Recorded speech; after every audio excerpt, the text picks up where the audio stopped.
Marami ka bang gustong gawin pero hindi ka consistent? Tipong ang dami mo nang sinisimulan pero di mo alam kung alin yung unahin. For example, gusto mo matuto ng video editing.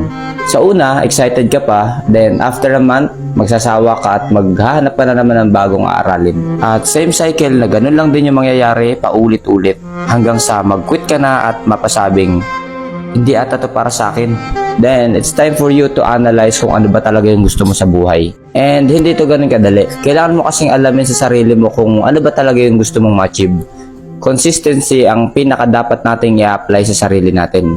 Why? Consistency is the foundation of building and maintaining any habit. Ano mang business and niche na gusto mong aralin, dapat maging consistent. Yan ang pinaka-solution para mag-excel tayo sa bagay na yan.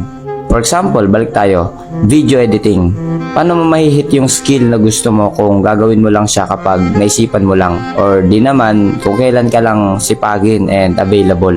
Looking back on my day 1, pinaka-goal ko lang talaga is to improve. Hanggang sa mahanap ko yung purpose ko in life and ma-realize na dapat pala dati ko pa ito ginawa. Kaya ang pinaka-kailangan natin gawin, maging consistent at bumawi sa sarili natin. So that's it. This is day 48 of Project 6 Figure and our Project Day 20. I'll see you guys tomorrow. Peace!